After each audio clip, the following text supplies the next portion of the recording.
As famously said by Fall Out Boy, put on your war paint. Yeah, I think I just might. In this case, I hope I enjoy it more than I enjoyed Fall Out Boy's, because I really didn't enjoy that. Alright, so without any further ado, let's jump into some history on the band Warpaint. Alright, so Warpaint are an indie rock band from Los Angeles, California. They were formed in 2004. Since the band's inception has included Emily Kokol, the vocals and guitar, Teresa Wayman on guitars and vocal, Jenny Lee Lindberg on bass and backing vocals, and the band's drummer, Stella Mozagua. Former Red Hot Chili Peppers John Frusciante mixed and mastered the band's EP, Exquisite Corpse. In 2008 it was released, which was followed by the full-length The Fool, their debut in 2010, and that leads us to now. So yeah, they're actually friends from Los Angeles, and they were formed on Valentine's Day in 2004. It's childhood friends and sisters, Sharon Sozeman and Jenny Lee Lindberg. So yeah, I think that was pretty cool that actually found them was the famous John Frusciante of the Red Hot Chili Peppers. That was pretty sweet, I think, that he was able to do that. And they had even more star power on this album, as this was actually a helping hand made by the famous Radiohead mastermind, Neil Godric. Actually mixed a couple of songs on here. He worked with Love Is to Die, and he worked with Feeling Alright. Those were mixed by Neil, who also does all the Radiohead albums. So, alright, let's dive into this album. The thing that's tough about this album is that it's not an easy listen, not even by a long shot. It's actually a quite tough listen, but when you go into it, it actually makes it really fun, because you get a lot more out of it if you take it just as it comes. To me, this is a really interesting listen, because it's like the kind of album you want to listen to when you're driving all by yourself at 3 in the morning on the middle of the road. You know, you're just listening and taking in everything in the environment, and you look around and you just take in the world. It's a very lonely but encapsulating album. It's a late night sound check through empty streets, I guess. It's, I don't know, it's a very middle of the night kind of thing. Me as an insomniac, I can relate to this, having a sound of that early era in the morning when it's just you and your thoughts. And I think this is a very interesting album, because that's what it really relates to better than most albums with.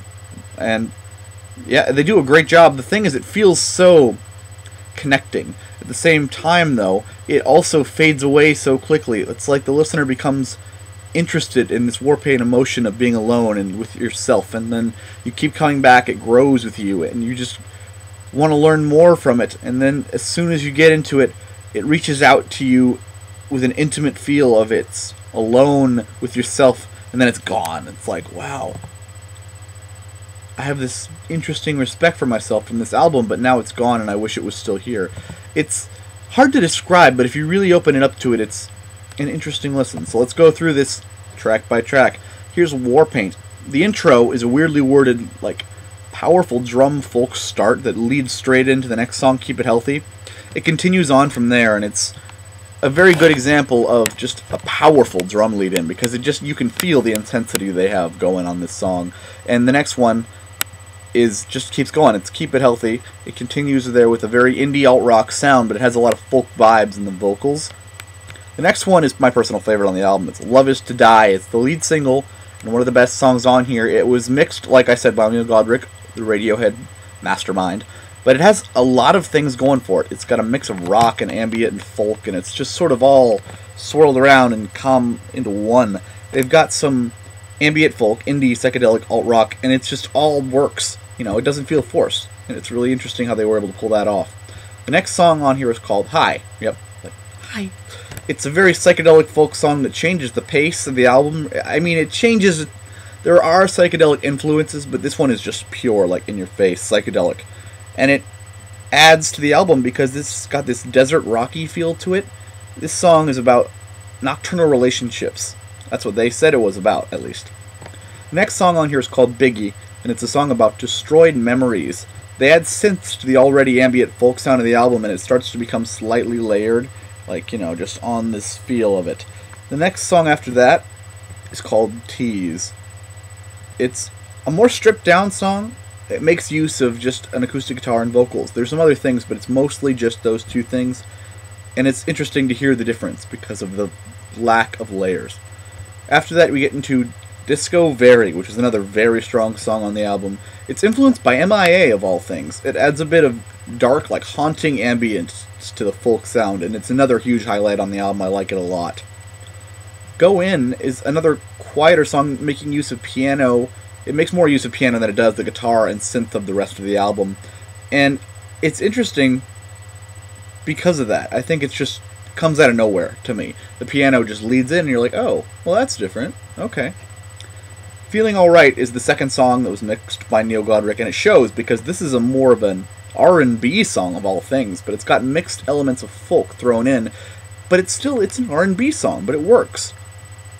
CC has this infectious bass line that it's like the only thing you can hear when you hear the song because it sticks with you and it drives this song. It's the normal format of this song, but it's still the usual Warpaint, but this bass just gets stuck in your head. And the next two songs, another shift in the album. It's mostly, you get a major shift around the first couple songs when they switch it to high, but this is the next major shift for Drive and Sun, because it's a major layered thing. It's like they're trying to be a little more Radiohead-esque after working with Neil, because there's so many layers on top of layers on top of layers on top of layers, and it just adds up to this very interesting sound, and it's a very grand, robust sound of layered synths, like a female Radiohead almost. That's for Drive. On Sun, they continue with that, but they sort of smooth it out a little bit. It's less grand, more quiet, and it's actually more of a ballad. And I just think that they've gotten some interesting things because they were able to combine so much on this one album. The sounds of folk and ambience and indie and alt-rock and layers and synth and Radiohead. It was just even R&B. There's a lot to this album, and it's like the soundtrack to being alone in the middle of the night. And I like it because I have problems with sleeping sometimes, and it really relates to me. So I think this is a 4-star album, definitely. And as far as high points go, there's a few, but I would definitely say that another high point on here would be Love Is to Die. High, because it's the major psychedelic change here is interesting. Disco Very is a very good song. And I would actually say Feeling Alright